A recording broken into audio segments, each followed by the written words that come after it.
আসসালামু আলাইকুম রহমতুল্লাহি বারাকাতু। ভাগ্য নষ্ট হয় নিজের ভুলের কারণে, এই বিষয়টা নিয়ে হাদিস থেকে আলোচনা করব।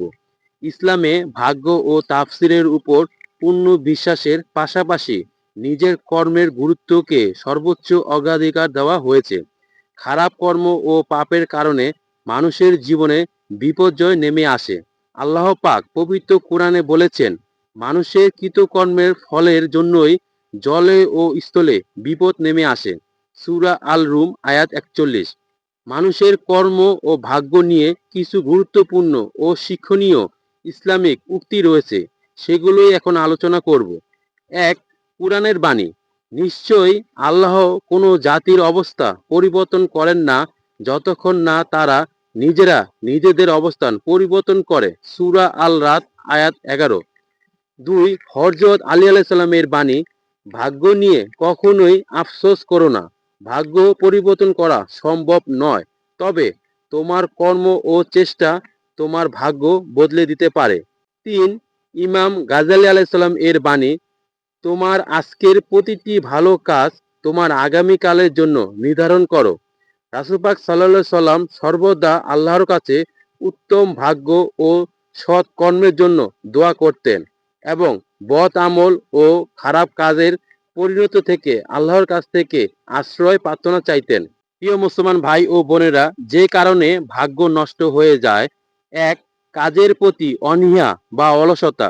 সঠিক সময় সঠিক পদক্ষেপ না নেওয়া এবং অলসতার কারণে সুযোগ হাতছাড়া হয়ে যাওয়া।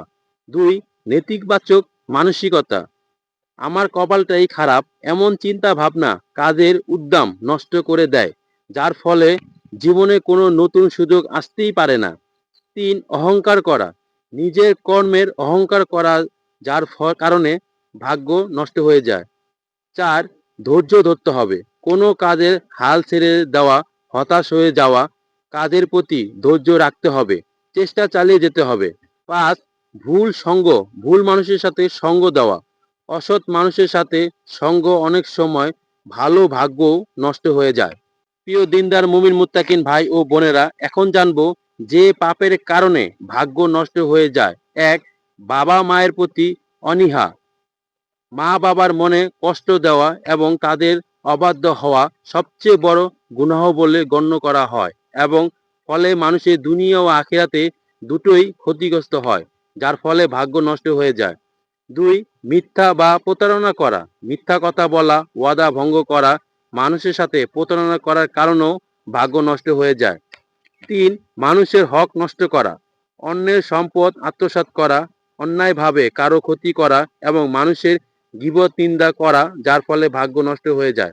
চার, সুদ ও হারাম ভাবে উপার্জন করা। হারাম পথে অর্থ উপার্জন করলে যার ফলে মানুষের আমল ও ইবাদত নষ্ট হয়, মনের শান্তি নষ্ট হয়, ভাগ্য নষ্ট হয়ে যায়। পাঁচ, অশ্লীলতা।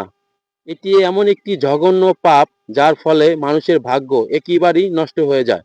প্রিয় মুসলমান ভাই ও বোনেরা, ছোট্ট একটি ভিডিও থেকে জানার চেষ্টা করলাম ভাগ্য নষ্ট হয়ে যায় কেন। তো ভিডিওটি ভালো লেগে থাকলে চ্যানেলটি সাবস্ক্রাইব করে একটি লাইক করে দিবেন। সবাই ভালো থাকবেন, সুস্থ থাকবেন। আসসালামু আলাইকুম রহমতুল্লাহি ওয়া বারাকাতুহু।